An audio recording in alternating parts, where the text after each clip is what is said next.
Olá, você estudante que vai participar e vai fazer a prova do Enem. Eu sou o professor Osmar, aqui do Centro de Mídias e Educação de São Paulo, e hoje nós viemos conversar um pouquinho sobre o Enem, dar algumas dicas para vocês fazerem a prova aí, tudo bem? Fazer a prova com sucesso, fazer a prova com exatidão e com bastante entusiasmo. Temos algumas dicas que vamos oferecer para vocês, são aquelas coisas básicas, né, para você ir bem na prova. E depois disso aí vocês vão ter uma aula de matemática específica sobre alguns temas voltados para o Enem. Muito importante vocês assistirem essas aulas e aproveitarem. Dicas valiosas, dicas importantes e caminhos aí alternativos para você resolver questões de matemática e suas tecnologias e se dar bem aí no Enem. Vamos fechar aí? Olha lá, então o que a gente vai oferecer para vocês aqui? Algumas dicas, no nosso entendimento, são muito importantes para você ir bem nas provas, né, e fazer aquelas questões com bastante eficiência.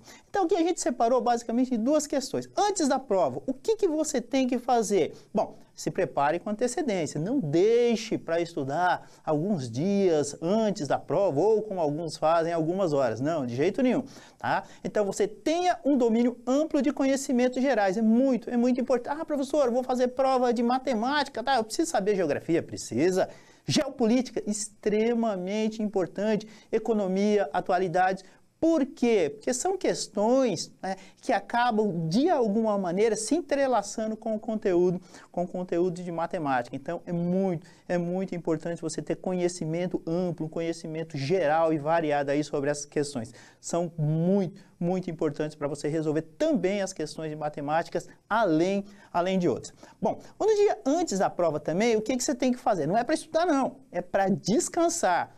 Você tem que estar bem física e psicologicamente. Bom, professor, precisa estar bem fisicamente? Sim, porque você vai ter que preparar seu corpo para resistências. Você vai ficar horas sentado na mesma posição. Isso cansa, né? E você cansado, a gente acaba se tornando improdutivo, tudo bem? Então, essa, na minha concepção, é uma dica bastante importante. Se possível, alguns dias ou semanas antes da prova, faça caminhadas ou algum tipo de outra atividade. Ou seja, já prepara teu corpo para aquela maratona, tá? A prova que você vai fazer é extremamente importante, né? Mente preparada e o corpo preparado também são muito importantes. E aí no dia da prova é aquela questão toda, né? Primeiro você tem que ficar calmo. E aí o que você vai fazer? Faça a leitura preliminar das questões de matemática. Julgue as mais simples e comece sempre por elas. Nunca você vai começar uma prova fazendo aquelas questões mais difíceis. Você vai ficar nervoso, vai se enrolar e aí a coisa não vai dar certo, tá? Então, a dica valiosa e importante é que você sempre faça a leitura, aquela leitura rápida, né, das questões, avalie quais são as mais simples e sempre comece a prova por elas, tudo bem? Outra questão, nunca perca tempo com questões fáceis, tá? Tempo é fator de seleção. Então, é extremamente importante, né, você ter esse domínio, e aí o que acontece? Você se preparou antecipadamente e essa questão é muito importante. Tá? Não perca tempo com questões que você julga simples, tudo bem? Leia e releia a questão ou as questões grifando as palavras-chave, são muito importantes. Interprete corretamente as questões, isso é fundamental para você ter o acerto, tudo bem? Simplifique sempre que possível o cálculo e antes de marcar a alternativa, leia e elimine as alternativas improváveis. Tudo bem? Nesse módulo de aula que vocês vão ter aí com o professor Daniel e com o professor Fred, eles trabalharão função do primeiro grau, estudo de grandezas, regra de 3 e suas variações, razão e proporção. A ênfase será na resolução de situações, problemas e interpretação gráfica. No mais, nós aqui do Centro de Mídias e Educação de São Paulo desejamos para você uma ótima prova, tá? E sempre sucesso no seu caminho. As dicas estão dadas aí, aproveite as aulas, se concentre, aproveite bem esse conteúdo que a gente está oferecendo para vocês. Abraço, valeu, boa prova, bom Enem!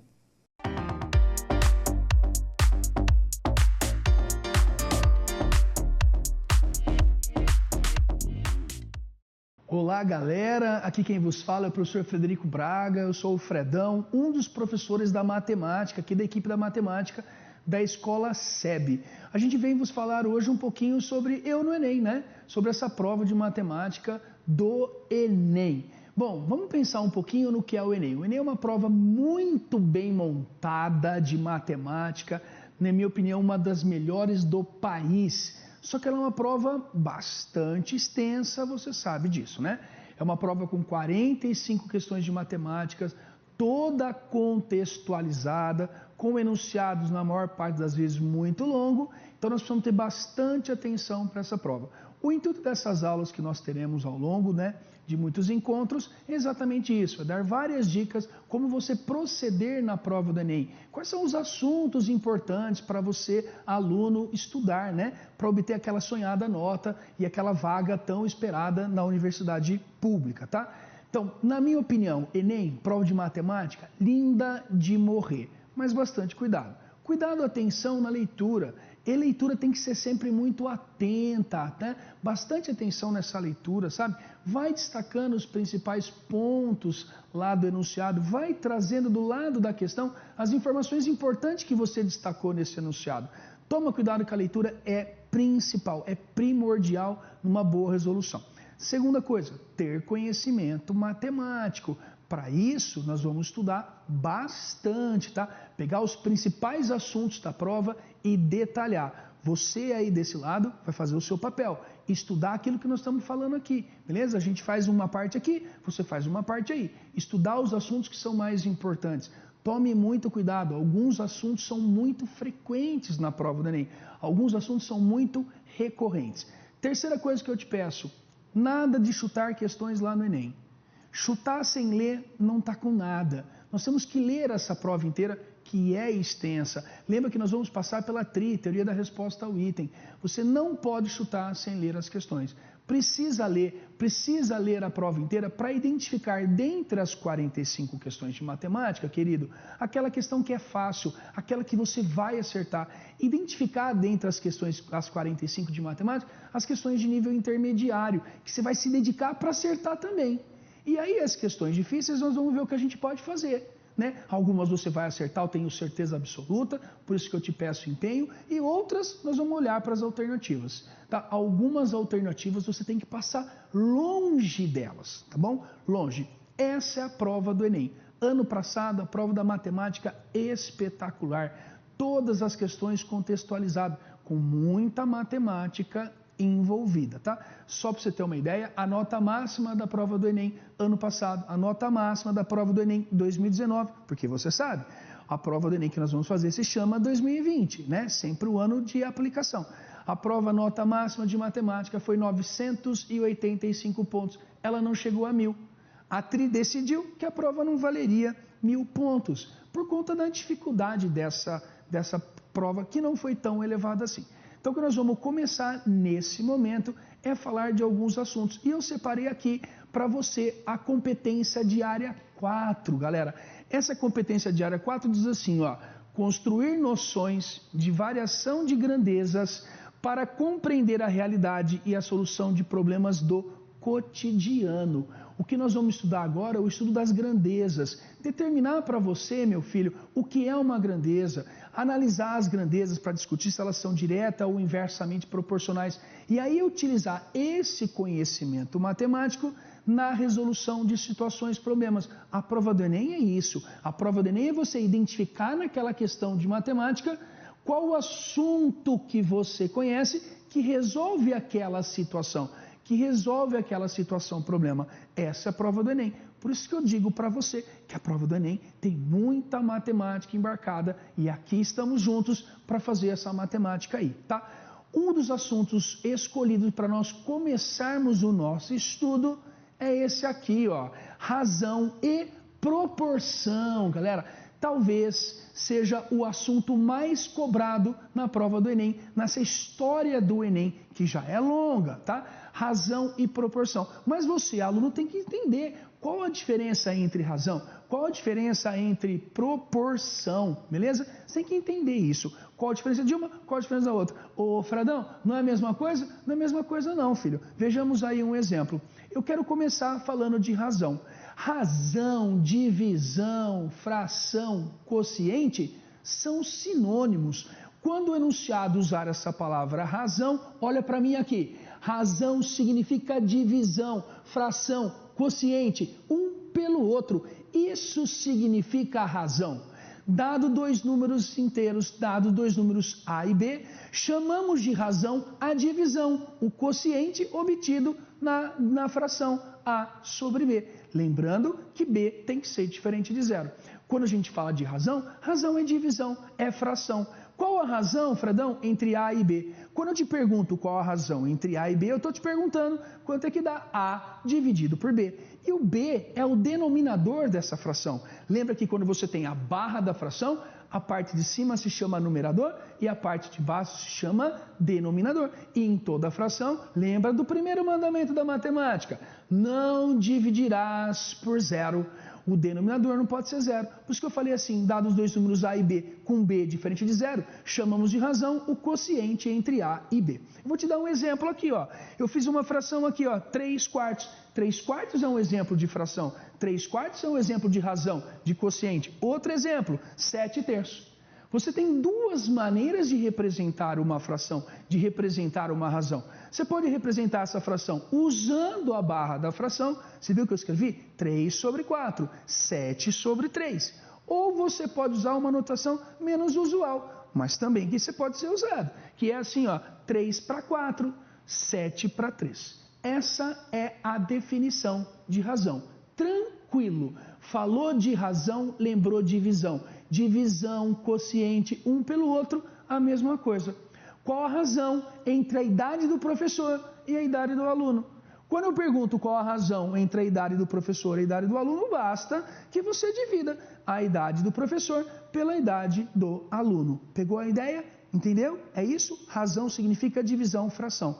Veja um exemplo que eu trouxe para você aqui da Universidade Tecnológica Federal do Paraná. Em um exame de seleção, concorreram 4.800 candidatos para 240 vagas.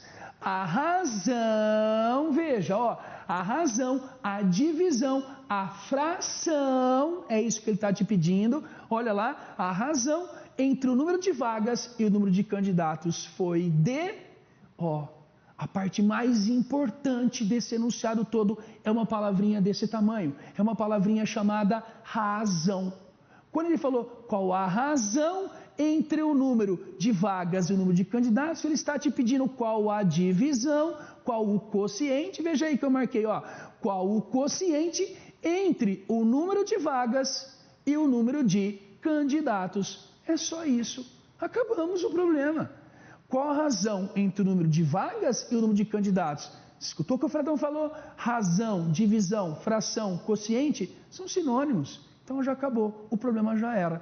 Qual a razão entre o número de vagas e o número de candidatos? Você leu no enunciado que existem 240 vagas para 4.800 candidatos. Então a razão ficará 240 para 4.800. 240 para 4.800, uma fraçãozinha. Toda fração a gente pode procurar simplificar, né?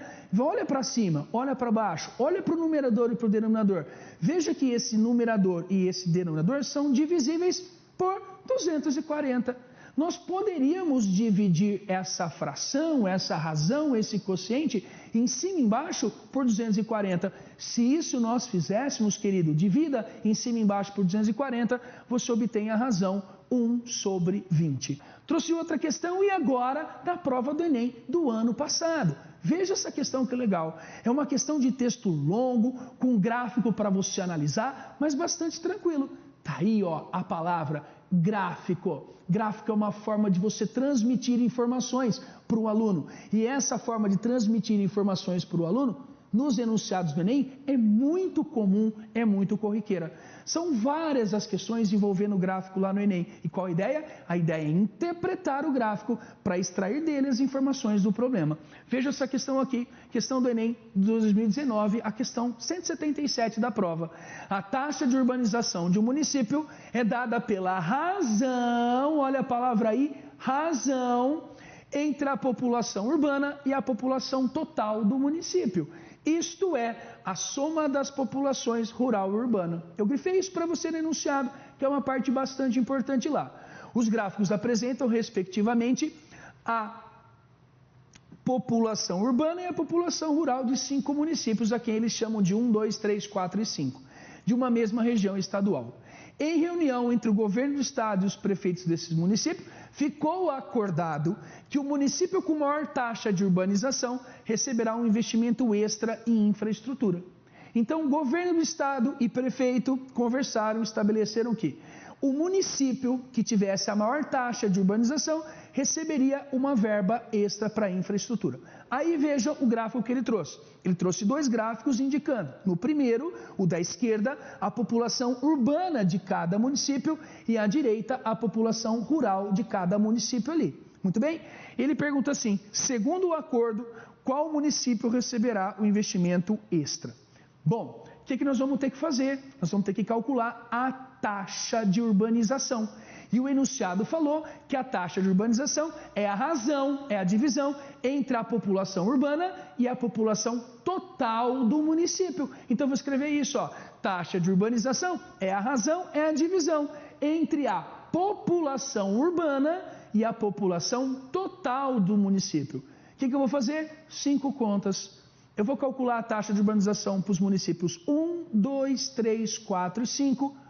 Calculada essa taxa, eu vou comparar os 5 resultados e ver qual deles é o maior e marcar a alternativa para o Enem. Beleza? Então, taxa de urbanização, ele falou, é a população urbana pela população total. E a população total é a urbana mais a rural. Vem comigo.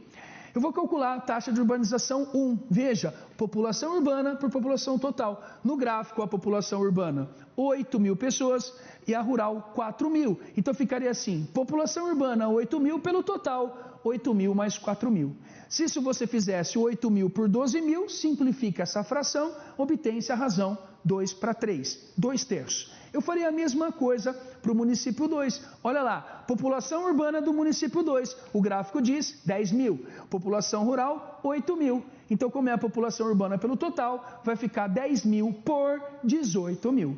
10.000 por 18.000 simplifica, vai dar 5 nonos. Tá vendo? Simples assim, extraindo as informações lá do gráfico. Taxa de urbanização do município 3, população urbana 11.000, população rural 5.000. Então vai ficar 11.000 pelo total 16.000. Se fizermos a conta, 11/16. Penúltimo, município 4, população urbana 18.000, rural 10.000. Então a taxa ficaria 18.000 por 28.000, 9/14. E o último município, a taxa de urbanização será a população urbana 17.000 pelo total, 17.000 mais 12.000, 29.000. 17.000 por 29.000, simplificando, 17/29. Aí entra naquilo que eu te falei do Enem. O Enem é uma prova extensa, meu filho. O Enem é uma prova grandona, 45 questões de matemática. Essa é uma delas. Você calculou as 5 taxas de urbanização e chegou em 5 frações, certo? Agora, para comparar cada uma delas, eu vou fazer a continha mesmo. Cada uma delas eu vou fazer a continha. Veja, lá naquela fraçãozinha 2/3, se eu dividir 2 por 3, isso vai dar aproximadamente 0,66.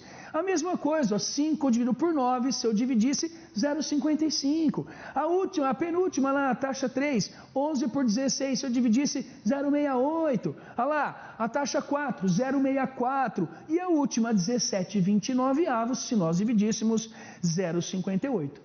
Desses 5 valores, a gente tem que procurar aquele que é o maior. O município que tivesse a maior taxa de urbanização levaria essa receita extra lá, né? Esse dinheiro extra para a infraestrutura. Se você comparar 0,66, 0,55, 0,68, dos 5 valores, 0,68 é o maior deles. Então, o município com a maior taxa de urbanização é o município 3. Nós marcaríamos essa alternativa para o Enem. Você viu o que eu fiz? Eu fiz uma razão, eu fiz uma divisão. População urbana pela população total. Uma coisa pela outra, chama-se fração, quociente, razão. Pegou a ideia? É isso que eu queria falar para vocês. Razão significa divisão, fração, quociente, sinônimo, beleza? Agora vamos falar um pouquinho sobre proporção. E proporção nada mais é do que frações diferentes com o mesmo resultado. A gente fala que há igualdade entre duas frações. Me dá um exemplo aí, Fredão. Vou te dar um exemplo. Veja, eu escrevi assim, ó, A sobre B é igual a C sobre D. Veja que nós temos uma igualdade entre duas frações. A fração A sobre B é igual à fração C sobre D. Isso é proporção. Eu digo aos meus alunos, proporção significa frações diferentes com o mesmo resultado. Dá um exemplo, 2 está para 4, assim como 3 está para 6. 2 quartos é uma fração, 3 sextos é outra e elas têm o mesmo resultado. 2 para 4 dá meio, 3 para 6 dá meio. Isto é proporção, igualdade entre frações. Quando se fala, por exemplo, de proporção, tem várias propriedades que eu posso usar e hoje, na aula de hoje, vou focar em duas. A primeira delas é a chamada produto em cruz. Veja que o Fredão trouxe aqui para você uma proporção, duas frações igualadas. 3 quartos é igual a x mais 2 sobre 12. A primeira coisa, olha para mim aqui, olha para mim aqui. Sempre que se você ver duas frações igualadas, a primeira coisa que nós vamos pensar é multiplicar essas frações em cruz. Isso é uma regra, é uma propriedade, chama-se produto em cruz. Lembra de multiplicar em cruz. Aí, ó, chamei de produto em cruz para você. Multiplica em cruz, ó. Se nós multiplicássemos em cruz, 4 vezes x mais 2 é igual a 3 vezes 12. Multiplicação em cruz é a primeira coisa que estou te pedindo, ó. Olhou duas frações igualadas, multiplicar em cruz. Multiplica em cruz. A hora que você multiplicar em cruz, efetua esse produtinho aqui, ó. Distribui. 4 vezes x, 4x. 4 vezes 2, 8. Então vai ficar 4x mais 8 igual a 36. Equação do primeiro grau, letra para um lado, número para o outro. Vamos isolar a variável que é x. O mais 8 vai para lá menos, 36 menos 8, 28. 4x igual a 28, x igual a 7. X igual a 7 é a resposta. Simples, eu sei que você sabe disso, eu sei que você considera isso simples também, mas preciso de você. Preciso muito de você. Sempre que você ver duas frações igualadas, a primeira coisa que nós vamos pensar é multiplicar em cruz. Quando você olha duas frações, multiplica em cruz. Está vendo que tem uma variávelzinha envolvida? Acabou, acabou. Multiplicou em cruz, você vai virar, vai transformar isso numa equação. Aí você resolve essa equação do jeito que está acostumado. Essa é a primeira propriedade que a gente conhece da proporção, chama-se produto ou multiplicação em cruz. A segunda propriedade é chamada teorema fundamental da proporção. Eu tenho uma frase que eu falo assim para os meus alunos, ó, não adianta saber tudo do que todo mundo sabe. Saber o que todo mundo sabe, a gente empata. Vamos ser diferente, nós estamos estudando para isso, a educação nos permite ser diferente. Vamos lá. Fala, por que você está falando isso, Fredão? Porque eu estou falando isso porque eu quero que você saiba e que você use e que você aplique e que você utilize o chamado teorema fundamental da proporção. Significa isso. Veja, eu escrevi uma proporção aqui para você. A sobre B é igual a C sobre D. Por que é uma proporção? Porque são frações igualadas. A sobre B igual a C sobre D. Primeira coisa que eu vou pensar no produto em cruz. Mas isso é o que todo mundo vai pensar. Segunda ideia, teorema fundamental da proporção. Sabe o que diz esse teorema? Quando você tiver uma proporção envolvida, filho, presta atenção, olha para mim. Some em cima e some embaixo, essa proporção não muda. Quando você tem duas frações igualadas, o teorema fundamental da proporção garante. Some em cima, some embaixo, que a proporção não muda. Eu vou te mostrar. Se nós somássemos em cima, ó, A mais C, somássemos embaixo, B mais D. Entenda, quando eu falo some em cima, estou falando some os numeradores. Quando eu falo some embaixo, estou falando some os denominadores. Se eu somar em cima e somar embaixo, a proporção não muda. Você está pensando, ai, sério? Sério, chega aí, vou te dar um exemplo. Escrevi aqui uma proporção, ó. 2 está para 4, assim como 3 está para 6. É uma proporção. Duas frações igualadas. 2 quartos é igual a 3 sextos. Simplifica para mim. 2 por 4 dá meio. 3 por 6 dá meio. Por isso que elas estão igualadas, elas têm o mesmo resultado, tá? Então veja, escrevi uma proporção. 2 quartos é igual a 3 sextos. Usa o teorema fundamental da proporção. Soma em cima. Depois, soma embaixo. Se nós somássemos em cima, olha lá, soma em cima, 2 mais 3. Soma embaixo, 4 mais 6. Se fizermos essa conta, isso vai ficar 5 sobre 10. Olha aí a proporção. 2 está para 4, meio. Assim como 3 está para 6, meio. Assim como Ao somar em cima, ao somar embaixo, eu obtive 5 está para 10, que também dá meio. Tá vendo? Esse teorema é legal, dá para usar. Você fala, sério mesmo? Como é que eu usaria isso numa questão de vestibular? Vem comigo aqui, eu pensei nessa pergunta sua. Em uma escola, a razão... Você está me olhando? Você está me olhando? Você está me ouvindo? A razão, a divisão, a fração, o quociente... Sacou que essa é a palavra? Essa é a palavra das provas do Enem. Razão. Razão e proporção. Esse assunto cai pra caramba. Vamos voltar para o texto. Em uma escola, a razão entre o número de professores assistentes, que eu estou chamando de azão, e o número de professores titulares, que eu estou chamando de pesão, é meio. A razão entre os professores assistentes e os professores titulares é meio. Sabendo que a soma desses profissionais é 42, o número de professores assistentes é quanto? Veja, ele não usou o termo razão. A razão entre o número de assistentes e o número de professores titulares é meio. Razão, divisão, fração, quociente. Assistente eu chamei de A, professor titular eu chamei de P. A razão tem que dar meio? Então eu vou escrever assim, ó. A sobre P é igual a meio. Escrevi para você, ó. A razão entre os assistentes e os professores dá meio. Bom, primeira coisa para nós pensarmos é o produto em cruz. Eu posso multiplicar essa proporção em cruz. Mas se isso eu fizesse, atenção, se eu simplesmente multiplicar isso em cruz, eu vou ter uma equação com duas incógnitas, que é o A de assistente e P de professor titular. Não deu certo. Então vamos pensar no teorema fundamental? Você sabe que no produto em cruz, se eu multiplicar de cima para baixo ou de baixo para cima, a resposta é a mesma. Né? No produto em cruz, quando você multiplica de cima para baixo ou de baixo para cima, não é a mesma coisa? Então foi nisso que eu pensei. Olha para a tela aí. Eu pensei em trocar o P e o 1 de lugar. Você viu o que eu fiz? Vou voltar, se você perdeu. Ó. Eu pensei em trocar o P e o 1 de lugar. Se isso eu fizesse... Mas o professor pode. É produto em cruz. A vezes B não é igual a B vezes A. Se eu multiplicar de cima para baixo ou de baixo para cima, a resposta não é a mesma. Então é isso que eu pensei, filhos.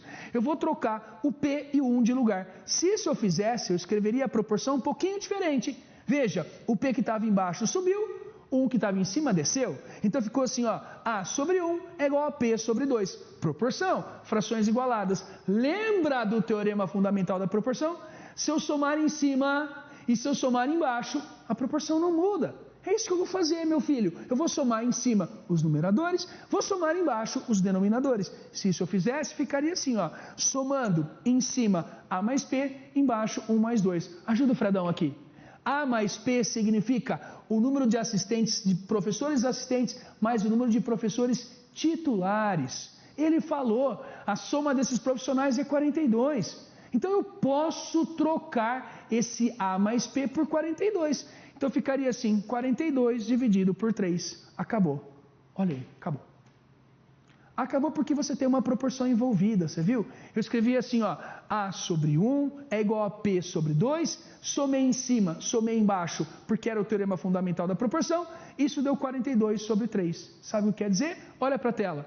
Eu posso falar que esse A sobre 1 é igual a 42 sobre 3. Se isso eu fizer, A sobre 1 igual a 42 sobre 3, A sobre 1 é A, 42 sobre 3 é 14. Então você já descobre que o A é igual a 14. Só que nós estamos aqui para estudar. Você faria essa questão assim, Fredão? Talvez eu não fizesse essa questão assim. Eu quero te mostrar um outro raciocínio. Observe. Nessa escola eu vou resolver a mesma questão de uma outra maneira. Nessa escola a razão entre os assistentes, os professores assistentes e os professores titulares é meio. Se a soma dos profissionais é 42, quantos assistentes tem? Olha o que o Fredão escreveu. A razão, veja, a razão entre assistentes e professores é meio. Você fala, bom, olha para mim aqui. A sobre P é igual a meio. Meio é uma fração irredutível. Não dá mais para simplificar numerador e denominador. Aí você pensa assim, se é uma fração irredutível, não tem mais nada para fazer. Olha para mim. Que? 1 sobre 2, meio, irredutível, não tem mais nada para fazer. Você que pensa. Você que pensa. Falo para os meus alunos. Você que pensa. É fração. Tudo que eu fizer em cima, eu sou obrigado a fazer embaixo. Mas não dá mais para simplificar. Ok. Mas como é fração, tudo que eu fizer em cima eu sou obrigado a fazer embaixo. Sabe o que eu pensei? Eu pensei em pegar numerador e denominador, multiplicar em cima e embaixo por K. E aí eu descubro que o A, que é o número de assistentes, ele pode ser escrito assim, ó, 1K. Eu descubro que o P, o número de professores titulares, pode ser escrito assim, ó, 2K. Então eu descubro que o assistente pode ser escrito assim, 1K. Os professores titulares pode ser escrito assim, ó, 2K. Poxa, acabou. Assistente mais professores titulares davam 42. Então eu escrevi assim, ó, A mais P é 42. Troco o A por K, o P por 2K. Então vai ficar K mais 2K igual 42, 3K igual 42, K igual 14. Se o K é igual 14, sabe o que significa? Que eu peguei aquela fração que teoricamente não tinha mais nada para fazer. Lembra? Eu fiz, você que pensa, era fração. Tudo que eu fizer em cima, eu sou obrigado a fazer embaixo. Eu multipliquei em cima por K, embaixo por K. Descobri o K. Então eu multipliquei em cima e embaixo por 14, que é o K. Então eu descubro que o A vale 14 e o P vale 2 vezes 14, 28. Como ele queria o número de assistentes é 14. Beleza? Acho que falamos bastante do que é razão e proporção. Agora vamos falar de grandezas, tá?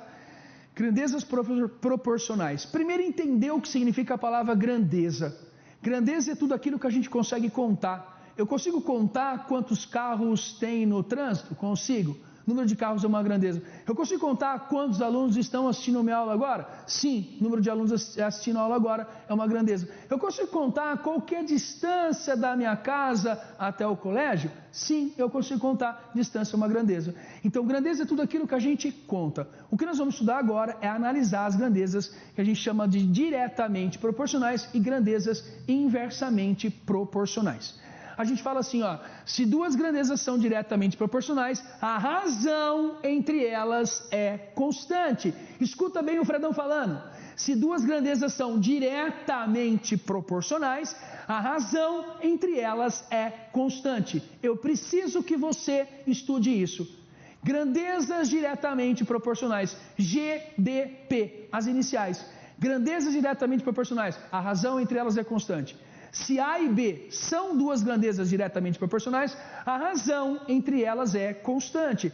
A sobre B vai dar uma constante K, uma constante real chamada K. Exemplo, eu trouxe aqui uma formulinha muito conhecida que é a chamada velocidade média, lá na física. Lembra? Velocidade média. Velocidade é ΔS sobre ΔT. ΔS, deslocamento, e tempo são grandezas. Eu consigo contar o deslocamento e consigo contar o tempo. Então veja, eu quero analisar duas grandezas. Se você fosse comparar essas duas grandezas, o deslocamento e o tempo, você pensa assim, se aumentar o deslocamento, eu vou aumentar o tempo da viagem. Quando você tem lá uma velocidade constante, uma velocidade estipulada qualquer, quanto maior for o deslocamento, maior será o tempo da viagem. Isso são grandezas diretamente proporcionais. Grandezas diretamente proporcionais significa, se uma aumenta, a outra aumenta na mesma proporção. Se uma diminui, a outra diminui na mesma proporção. Então, analisando deslocamento e tempo, se eu aumento o deslocamento, eu devo aumentar o tempo de viagem. Então, são grandezas diretamente proporcionais. Não quero você fazendo essas análises, eu quero você mais rápido. Prova do Enem é uma prova longa, quero você mais rápido. Sabe por quê? É só comparar. Olha para a fórmula da velocidade, olha para a tela aí, tela cheia para você. Velocidade é ΔS sobre ΔT. Compare o deslocamento e o tempo. Se nós compararmos o deslocamento e o tempo, eles formam uma fração. E toda fração indica grandezas diretamente proporcionais. É só olhar. Deslocamento e tempo formaram fração. Ops, fração. Fração indica sempre grandezas diretamente proporcionais. Pergunta por quê? Pergunta aí. Pergunta para mim. Por quê? Eu vou responder. Porque é fração. A fração, a parte de cima chama numerador, a parte de baixo chama denominador. Tudo que eu fizer em cima, eu sou obrigado a fazer igual embaixo. Por isso que a gente diz, se duas grandezas são diretamente proporcionais, a razão entre elas é constante. Se uma aumentar, a outra aumenta na mesma proporção. Se uma diminuir, a outra diminui na mesma proporção. Então veja, deslocamento e tempo formam uma fração, logo razão constante, grandezas diretamente proporcionais. Trouxe um exemplo aqui da Universidade Mackenzie. Dividindo-se 70 em partes proporcionais a 2, 3 e 5, a soma entre a menor e a maior parte é quanto? Isso é cara de Enem. Isso é uma questão que a gente chama de modelo Enem. Dividindo-se 70 partes, um total 70, em partes proporcionais a 2, 3 e 5, obtém-se quanto? Para um pouquinho só. Partes proporcionais. Eu vou chamar essas três partes de A, B e C, galera. Eu vou dividir 70 em três partes proporcionais, que eu estou chamando de A, B e C. Só que são em partes diretamente proporcionais. Parou? Grandezas diretamente proporcionais. A razão entre elas é constante. Calma. Eu pedi para você estudar desse lado aí. Conta comigo aqui. Se a gente tem grandezas diretamente proporcionais, razão entre elas é constante. Eu vou pegar um todo, que vale 70, e vou dividir em três partes, diretamente proporcionais a 2, 3 e 5. Diretamente, ouvir diretamente, fração constante. Então eu vou escrever isso. A parte A é diretamente proporcional, está para 2. Assim como a parte B é diretamente proporcional a 3. Então B está para 3. Assim como essa partezinha C é diretamente proporcional a 5. C está para 5. E sabe o que eu vou fazer agora? Usar o teorema fundamental da proporção. Se eu somar em cima e somar embaixo, a proporção não muda. É isso que eu vou fazer. Eu vou somar em cima e vou somar embaixo. Se nós somarmos em cima e se nós somarmos embaixo, estou usando o teorema fundamental da proporção. A proporção não muda. Só que me dá atenção aqui, filhos. A mais B mais C vai dar o total que nós estamos repartindo ou dividindo, que é 70. Então essa razão vai ficar 70 dividido por, olha lá, 2 mais 3, 5, com 5, 10. E 70 por 10 é uma continha super tranquila. 70 por 10 dão 7. Viu o que eu fiz? Usei o teorema fundamental da proporção. Aí sabe o que eu vou dizer? Olha para a tela. Olha para essa tela aí. A sobre 2 é igual a 7. Se A sobre 2 é igual a 7, escrevi. O 2 que embaixo divide sobe com ele multiplicando, o A vai dar 14. Olha o que eu vou escrever agora. B sobre 3 é igual a 7. Está vendo que eu estou destacando para você? Escreve aí. B sobre 3 é igual a 7. O 3 que divide sobe com ele multiplicando. O B vai dar 21. E por último, me ajuda. Atenção. Ajuda o Fredão aqui. Me ajuda aqui. O último. Olha para a tela aí. Vamos lá. C sobre 5 vai dar 7. Se C sobre 5 vai dar 7, escreve aí. O 5 que divide sobe com ele multiplicando. O C vai dar 35. Mas olha que legal, descobrimos as três partes. Eu tinha um todo que era 70 e deveria dividir em três partes proporcionais a 2, 3 e 5, diretamente proporcionais, fração constante. Se você somar as partes, vai olhando aí, ó, 14 mais 21 mais 35, 14 com 21 dão 35, com 35 dão 70, é o total. O total dividido, o total repartido em partes proporcionais a 2, 3 e 5. Mas a pergunta do problema é a soma entre a menor e a maior parte. A menor parte 14 e a maior parte 35. 14 mais 35, 49. Nós marcaríamos a alternativa B para essa questão. Tá bom? Enem 2017. Texto gigante, vamos ler com atenção. Uma televisão pode ser posicionada de modo que consiga enxergar os detalhes de uma imagem em alta definição. Considere que a distância ideal com conforto visual para assistir a televisão de 32 polegadas é 1,8 metros. Suponha que haja, olha o que eu grifei para você, uma relação de proporcionalidade direta entre o tamanho da tela e a distância ideal. Proporcionalidade direta, grandezas diretamente proporcionais. O tamanho da tela e a distância que você tem que estar da tela são grandezas, segundo o enunciado, diretamente proporcionais. Considere que um espectador dispõe de uma TV de 60 polegadas e que deseja se posicionar em frente a ela, com conforto visual. A distância da televisão em metro que o espectador deve se posicionar para que tenha conforto visual é mais próximo de quanto? O enunciado é bastante longo, olha aqui, vem cá. Ele fala assim que você tem uma TV de tamanho que eu vou chamar de T, e existe uma distância ideal para você estar da TV para que tenha conforto visual. E ele fala que o tamanho da televisão é diretamente proporcional a essa distância. Então veja, o tamanho é diretamente proporcional à distância. Grandezas diretamente proporcionais, fração constante. Vamos para a tela.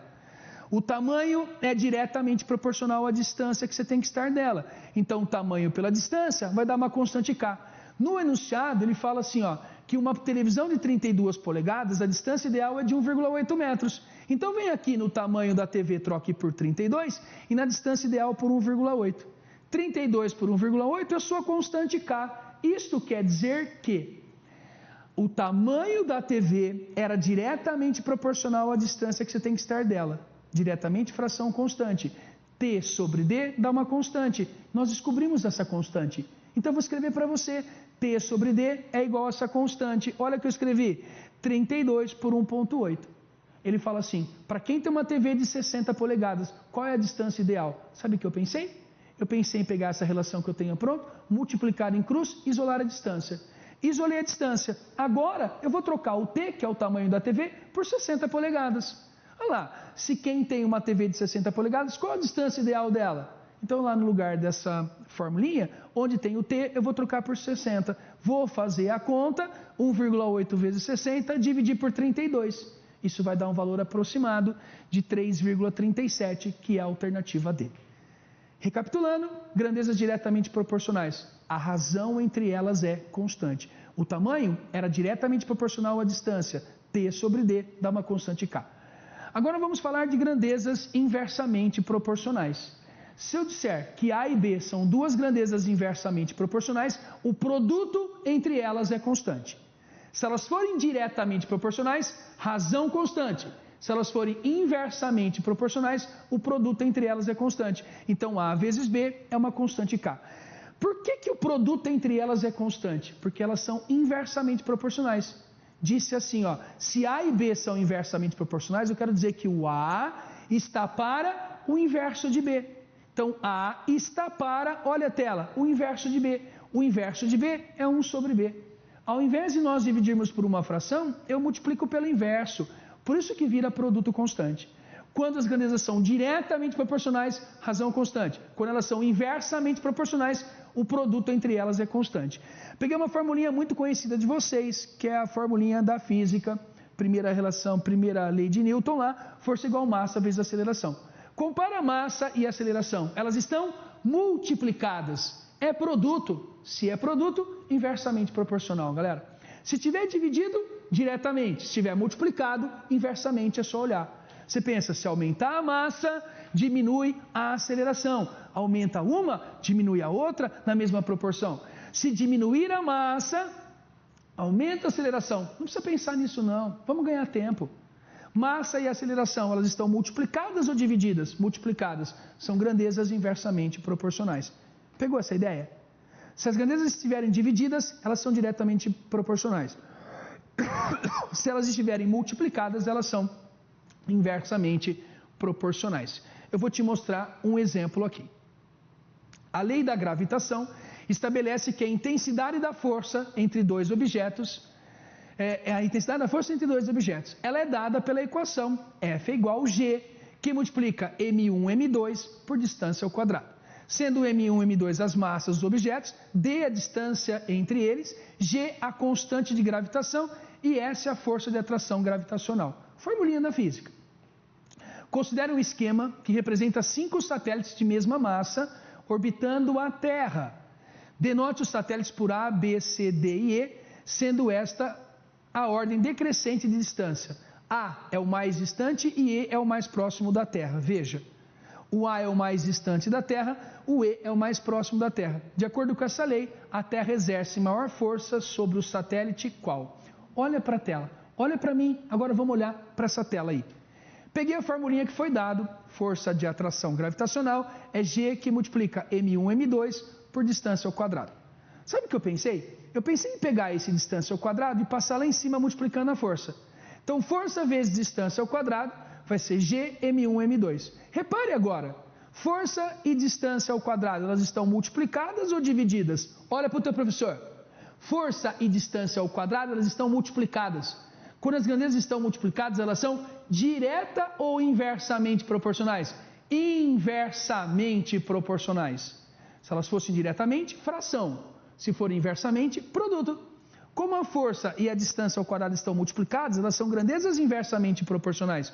Quanto menor a distância, maior vai ser a força de atração gravitacional.